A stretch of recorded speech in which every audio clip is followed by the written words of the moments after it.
Evening welcome to 99 TV. నేను లక్ష్మి. ఇక బులెటిన్లో డీటెయిల్స్ చూద్దాం. పహల్గామ్ దాడికి భారత్ ప్రతీకారం తీర్చుకుంది. పాకిస్తాన్కు చిటికెడు సింధూరం విలువను తెలియజేసింది. ఉగ్రదాడి సోదరీమణుల నష్టానికి ప్రతీకారం తీర్చుకుంది. నరమేధం సృష్టిస్తూ రాక్షసానందం పొందుతున్న వారి భరతం పట్టింది. శత్రు స్థావరాలను మిసైల్స్తో ధ్వంసం చేసింది. మళ్లీ మన వైపు కన్నెత్తి చూడాలంటేనే వెన్నులో వణుకు పుట్టేలా చేసింది. ఖచ్చితంగా ఉగ్రవాదుల స్థావరాలను లక్ష్యంగా చేసుకుని అటాక్ చేసింది. భారత్ బలం ముందు పాక్ మరోసారి తేలిపోయింది. పాకిస్తాన్ తన వైమానిక రక్షణను బలోపేతం చేసుకోవడానికి చైనా నిర్మిత HQ-9 వైమానిక రక్షణ వ్యవస్థపై ఆధారపడింది. కానీ ఇటీవల పరిణామాలు పాకిస్తాన్లోని చైనీస్ డిఫెన్స్ వ్యవస్థ భారతదేశ సైనిక శక్తి ముందు పూర్తిగా విఫలమైందని నిరూపించాయి. భారత్ తన అధునాతన క్షిపణులు వ్యూహాల సహాయంతో పాకిస్తాన్ వైమానిక రక్షణ వ్యవస్థను నాశనం చేసింది.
పాకిస్తాన్ నిపుణులు HQ-9 ను భారత్ S-400 వైమానిక రక్షణ వ్యవస్థతో పోల్చారు. కానీ సాంకేతికంగా ఇది S-400 కంటే చాలా వెనుకబడి ఉంది.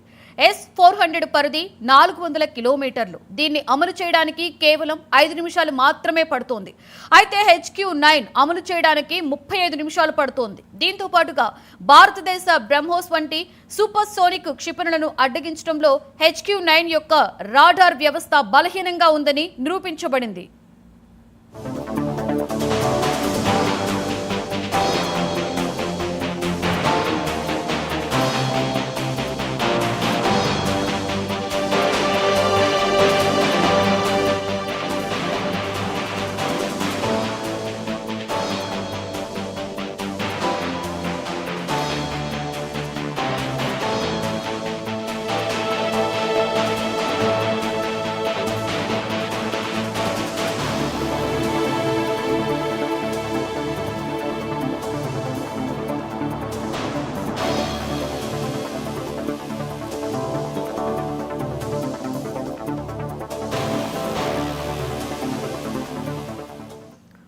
ఇటీవల పరిణామాలలో భారత్ తన సైనిక వ్యూహంతో భాగంగా పాకిస్తాన్లోని అనేక ప్రదేశాలపై క్షిపణి దాడులు నిర్వహించింది. ముఖ్యంగా బహవల్పూర్లో భారత క్షిపణులు ఖచ్చితమైన దాడులు చేశాయి. వీటిని పాకిస్తాన్ HQ-9 వ్యవస్థ అడ్డుకోవడంలో పూర్తిగా ఫెయిల్ అయింది.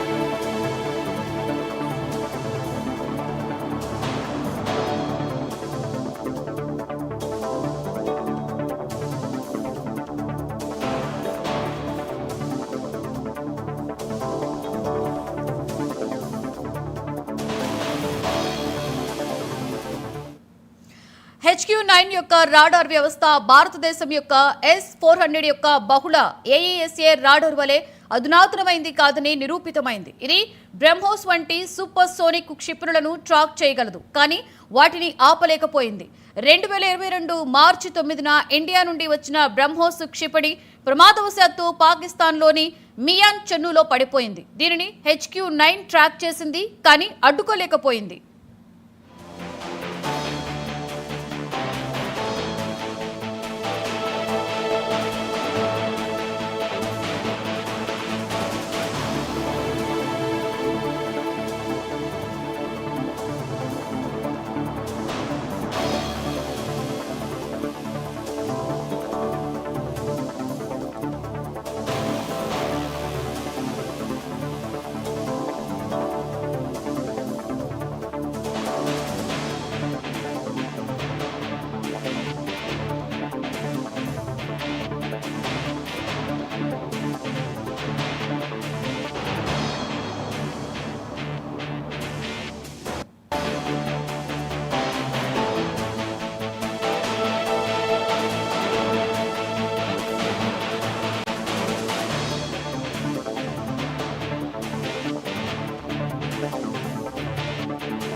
భారత్ తన శత్రువాయు రక్షణ అణచివేత వ్యూహంలో భాగంగా సుఖోయ్ 30 MKI ఫైటర్ జెట్లు, KH-31P యాంటీ రేడియేషన్ క్షిపణి, స్వదేశీ రుద్రం-1 క్షిపణిని ఉపయోగించింది. ఈ క్షిపణులు పాకిస్తాన్ రాడార్, వాయు రక్షణ వ్యవస్థలను నాశనం చేయగలవు.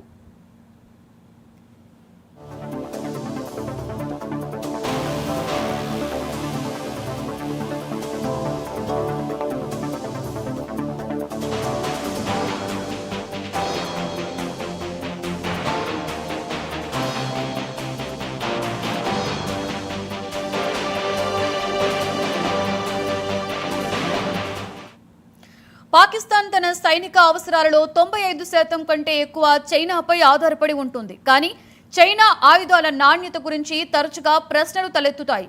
పరిమిత యుద్ధ పరిస్థితుల్లో భారతదేశం యొక్క అధునాతన సాంకేతికతను HQ-9 వంటి వ్యవస్థలు ఎదుర్కోలేకపోయాయి.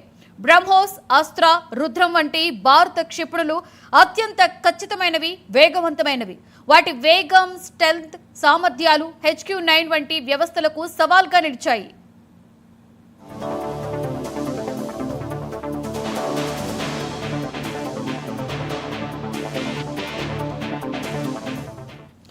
భారత వైమానిక దళం క్షిపణి సామర్థ్యాలు తమ ఆధిపత్యాన్ని నిరూపించుకున్నాయి. పాకిస్తాన్ను మోకరిల్లేలా చేశాయి కొన్ని ప్రమాద ఆయుధాలు, యుద్ధ వ్యూహాలు. S-400 వ్యవస్థ ప్రపంచంలోనే అత్యంత అధునాతన ఎయిర్ డిఫెన్స్ వ్యవస్థలలో ఒకటి. ఇది 400 కిలోమీటర్ల పరిధిలోని విమానాలు, డ్రోన్ల క్షిపణులను నాశనం చేయగలదు. S-400 భయం కారణంగా పాకిస్తాన్ F-16 విమానాలను గ్వాదర్ వంటి మారుమూల స్థావరాలకు మార్చాల్సి వచ్చింది. భారతదేశపు రాఫెల్, సుఖోయ్ 30 MKI యుద్ధ విమానాలు, మెటియోర్, బ్రహ్మోస్, R-77 వంటి క్షిపణులతో అమర్చబడి ఉంటాయి. ఈ విమానాలు HQ-9 పరిధి వెలుపల ఉంటూనే ఖచ్చితమైన దాడులను కూడా చేయగలవు.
సాయుధ దళాల శక్తి సామర్థ్యం